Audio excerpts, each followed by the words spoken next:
Stock markets in the U.S. and Europe recouped more of their recent losses today. They rallied on news that policymakers are working on plans to support ailing European banks. On Wall Street, the Dow Jones Industrial Average gained 131 points to close just short of 10,940. The Nasdaq rose more than 55 points to close at 2460. Protests raged in Greece again in the latest outcry against deeper austerity measures. At least 16,000 civil servants staged a 24-hour strike in Athens and denounced plans for new salary and pension cuts.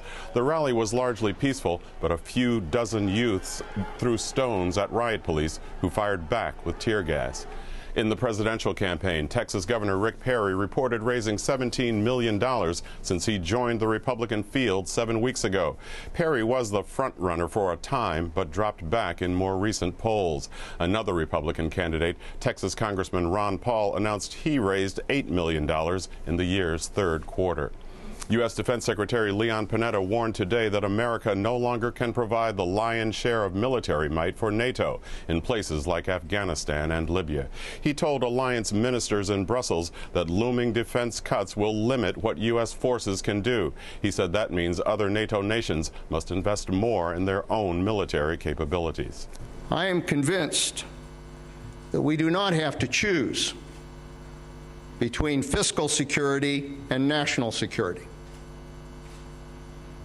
But achieving that goal will test the very future of leadership throughout NATO. Panetta pointed to supply shortages in Libya and lack of training in Afghanistan as examples of the U.S. having to fill NATO gaps. In Afghanistan, security officials reported they've broken up a plot to assassinate President Hamid Karzai. They said 6 people have been arrested, including one of Karzai's bodyguards. The Afghan intelligence service said the suspects had links to the Haqqani terror network, blamed for a series of major attacks. Separately, NATO forces said an air raid in Khost province killed a senior Haqqani commander on Tuesday. Efforts to modernize the U.S. air traffic control system have run into major delays and cost overruns. The Transportation Department's Inspector General delivered that message to a House hearing today. He said software problems are holding up the transition to a system based on satellite technology. It may not be completed until 2014, more than 3 years behind schedule. The Nobel Prize in Chemistry was awarded today to Israeli scientist Dan Shechtman for a discovery that once earned him ridicule. In 1982, Shechtman identified a new chemical structure dubbed quasi-crystals, which researchers long had believed could not exist. Shechtman, now 70, recalled today he was kicked off his U.S. research team at the time, but eventually his findings were acclaimed.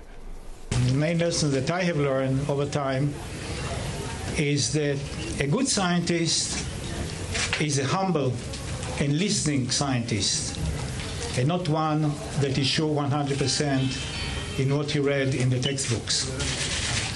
And this is a lesson also to students. Be open. Quasi-crystals now are being studied for use in making materials that convert heat into electricity.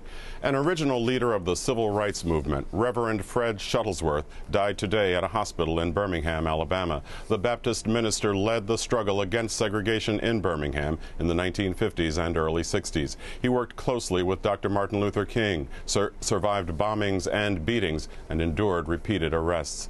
Reverend Fred Shuttlesworth was 89 years old. Those are some of the day's major stories. Now back to Judy.